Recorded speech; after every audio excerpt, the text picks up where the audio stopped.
Pablo Melicchio, aparte, es un psicólogo que está especializado, Sofi, lo decíamos hoy en la previa del programa, en este tipo de circunstancias. La verdad Ahí que lo ayer, vemos. Pablo, perdón que te introduzca así, pero cuando te escuchaba en la tele, te tenía enfrente en el estudio, y decía, qué difícil debe ser laburar en eso todos los días de tu vida, ¿no? Teniendo que compartir con personas que están sufriendo lo peor de lo peor, lo más horrible que te puede pasar en la vida, y vos tenés que decirle algo. Buen día. Buen Sí, día. Gonzalo, Sofía, ¿cómo están? Buen día. Bueno, elegí esta profesión de ser psicólogo y cuidar la salud mental y cuidar la salud emocional. Es un tema muy, muy sensible.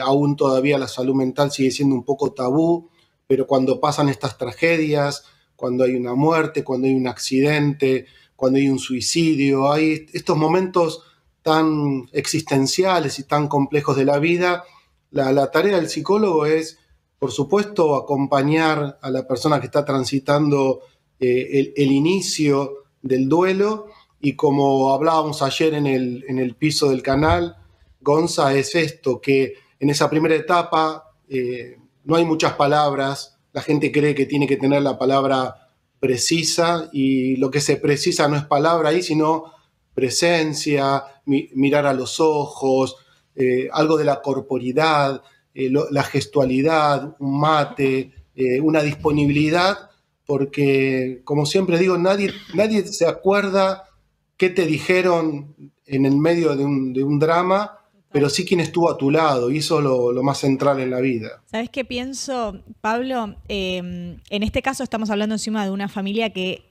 viene golpeada por Una piña tragedias. tremenda, ¿no? Recordemos que había sido en el 2010 cuando también había fallecido, en este caso, Romina, ¿no? La hija de Cris Morena y de Yankelevich, hermana de Tomás. Tomás es el padre de la niña que ahora acaba de fallecer. Y Cris Morena habló en muchas oportunidades de cómo logró salir adelante de esto. Lo hizo en entrevistas públicas, uno si googlea aparece. Y ella hablaba de lo bien que le había hecho cuando Sofía Reca, síganme, es la mujer de Tomás Yankelevich, madre de Mila, le invitó a irse de viaje. Después de lo que pasó de lo de Romina Yan, le dijo, vámonos de viaje, pensemos en otra cosa, vayamos a otro lugar, a otro contexto, justamente para salir por ahí de la cotidianidad y de encontrar esa ausencia, ¿no? Sí, tomar un poco de distancia. Recordemos que en el duelo hay etapas. La primera etapa es insoportable, uno está dividido entre la vida y la muerte, tenés una negación de la realidad, no aceptás lo que pasó, no lo podés creer. Incluso los primeros días muchas personas creen que no es verdad, incluso hacen llamadas telefónicas o esperan que esa persona que murió aparezca. Después viene la etapa de enojo, de ira, de pelearse con Dios, con el universo, preguntarse por qué me pasó esto a mí. Y después viene una suerte de conciliación entre la vida y la muerte, y empezás a entender que la vida, digamos, tiene esto, ¿no? Tiene tragedias, la vida tiene dramas, la vida tiene muerte, la vida tiene enfermedad, ¿no? Enfermedad y muerte son temas muy sensibles, también que son temas tabú, ¿no? Uno no quiere hablar que se va a enfermar o que se puede enfermar, y menos de la muerte. Entonces, cuando pasan estas tragedias, lo que podemos hacer es esto que estamos haciendo, invitar a que la gente valore un poco más la vida, se cuide, y que entienda también que no podemos controlarlo todo. En este caso fue un accidente, después veremos las pericias a ver qué pasó, pero en cuanto a la finitud y la vulnerabilidad, eso nos define como seres humanos. Sí, en un rato vamos a hablar justamente con un perito. Y ahí está, si es un accidente no se puede prevenir, en cambio si es un incidente, bueno, ahí ya nos metemos en cosas más técnicas, ¿no? Pero me parece importante, Pablo, tenerte acá para que nos des estas recomendaciones de cómo enfrentar una situación así, ¿no? Julio dice en el chat, ¿qué puedes decir? Y vos ya lo dijiste, que no se puede decir nada, en realidad, que las palabras no alcanzan, que alcanzan por ahí los hechos. Sí, no, porque creo que es esto, la persona que llega a un hospital, la persona que va a un velatorio, la persona que va a visitar a alguien que acaba de transitar una tragedia, cree que tiene que decir algo, piensa qué es lo que tiene que decir, Y no es importante eso. Claro. Lo importante es la disponibilidad, el amor, el abrazo, el compartir ese momento. Y creo que eso es lo que va haciendo que la persona se sienta acompañada y que haya menos tránsito ligado a la muerte. Lo que te liga a la vida es, de nuevo y despacio, el amor y las presencias que están a tu alrededor. Y paciencia, ¿no? Pero Pablo, creo que nos cuesta eso, ser pacientes con la persona que está sufriendo también. A veces uno se pregunta esto, porque ¿viste? La gente de hecho lo está poniendo en el chat, ¿no? Dice Julio, ¿qué podés decir en una situación así? Y a veces a nosotros nos pasa cuando de repente muere un ser querido o muere un ser querido de un amigo y vos vas a ese velatorio o ese entierro y decís, ¿qué le podés decir, no? Digamos, entonces, a lo que quiero ir es a esto. Técnicamente existe en la ciencia, en la psicología, técnicamente me refiero, alguna herramienta concreta, más allá de estas cosas más de proximidad, como un abrazo, un mate, decías. ¿Hay algo que vos decís, che, voy a tocar este punto del cerebro, este punto del corazón, este punto de la mente, porque sé que va a provocar alivio en un momento? Sí. ¿O es medio una lotería y haces lo mejor que podés?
Mira, Gonzalo, lo importante es, en psicoanálisis decimos caso por caso. Entonces, si vos tenés que acompañar a alguien que viene de una tragedia o de una muerte violenta o de una muerte inesperada, el duelo es más difícil. Los duelos que son un poco menos complejos son aquellos que se muere una persona que venía transitando una enfermedad. Entonces, de alguna manera, la enfermedad y la gravedad te van preparando para ese duelo. Aún así, si el duelo es anticipado o no, la técnica, lo que uno recomienda es la disponibilidad y la atención plena hacia esa persona que está sufriendo, preguntarle si quiere hablar de lo que le pasó. Siempre abrir las preguntas también es importante. ¿Querés que charlemos? ¿Me querés contar algo? Y si la persona tiene ganas de hablar, va a ir hablando. Y si ves que está muy cerrada, respetar ese silencio. Pero sí, creo que también lo que quiero recomendar es que, y esto lo decía el fundador del psicoanálisis, Freud, un duelo dura un tiempo, pongamos un año, ¿no? Hay todo un trabajo de duelo que lleva un tiempo, vamos a ponerle aproximadamente un año. Si ese duelo se sostiene en el tiempo, se transforma en un duelo patológico. Claro. Son las personas que después entran en melancolías, en depresiones. Entonces, ojo, porque a veces un duelo no tramitado, un duelo no sanado, lleva a un cuadro psicopatológico grave. Claro. El chat, gracias Adriana también por compartir una historia tuya. Habla de que su madre de 85 años, el primero de año encontró a su hijo muerto y que ahora está viviendo dos duelos diferentes, como es, por ejemplo, la muerte de un hijo, y menciona también la mudanza de casa, que es verdad, muchas veces se habla del nido vacío, ¿no? Sí, que también es otro tipo de duelo, de momento de la vida, de cierre de etapas. Entonces creo que acá la pregunta es cómo se hace para pasar un segundo duelo de esta magnitud con pocos años de diferencia, ¿no? Claro, la sumatoria de duelos es mucho más complejo y si son acotados en el tiempo, ¿no? Porque si vos tenés, y todos tenemos en el camino de la vida distintos duelos, duelos por naturales y esperables, ¿no? El pasaje de una etapa de la niñez a la adolescencia o de la adolescencia a la adultez o a la vejez son etapas de duelo. La separación de una pareja es un duelo. Pelearte con un amigo es un duelo. Que los hijos empiecen a ir de la casa también son duelos. Pero hay duelos que son naturales y esperables. Y otros duelos, como esto, en una tragedia donde una niña o digamos más de un niño muere, o las guerras. Hay duelos que son de otra magnitud y son traumas mucho más difíciles de elaborar. Claro. Lo que yo sí recomiendo, ya que está la gente escribiendo, es que cuando uno está en duelo, intente poner palabras. No que se esfuerce, ¿no? Porque tampoco te tenés que forzar, pero muchas veces el silencio potencia el drama.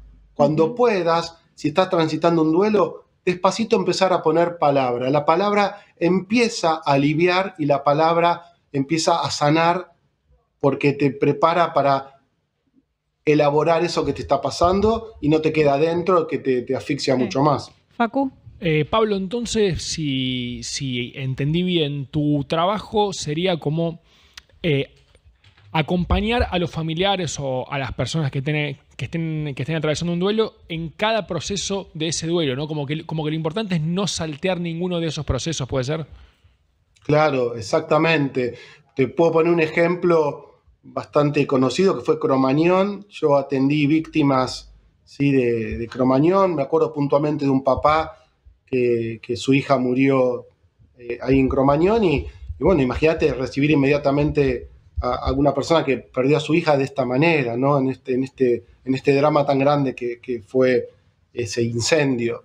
Y bueno, hicimos un largo camino con este hombre, primero de que él saque toda su bronca por la pérdida de su hija, y en el camino de la terapia lo que fue haciendo él es, digamos, aceptar la realidad, aceptar la falta, y entonces después viene la tarea más psicoanalítica, más psicológica, más profunda, que es cómo puedo continuar mi vida con esa ausencia. Y cada persona hace lo que puede con eso. Muchas personas se juntan con otras, de hecho están las madres del dolor, o las madres en su momento de Plaza de Mayo. Hay gente que con un dolor lo que va haciendo es asociarse a otras personas que transitaron problemáticas similares y ahí un poco sienten que son más comprendidas o forman. Acá hay un caso conocido, un nene Alejito que murió porque no le llegó el trasplante de médula, entonces la mamá hizo el ejército de Alejito, entonces empiezan a luchar a favor de que no le pase a otros lo que le pasó a su hijo. Bueno, la empatía. Madres del dolor. Claro. Madres del dolor, siempre pienso en Vivian Perrone, o la misma en Carolina Píparo, o estuvo acá hace poquito María Luján Rey. Sí, que hacen causa de convierten. Abrazo para todos. Pablo, gracias por tu tiempo, por explicar, por acompañarnos, para poner un poquito de técnica y de conocimiento de algo tan emocional, ¿no? Que a veces es muy difícil. No, gracias a ustedes por darle un espacio también a esto, ¿no? A la salud mental y ayudar a la gente que está del otro lado para que se repiense y que no sufra tanto, ¿no? Gracias, Pablo. Que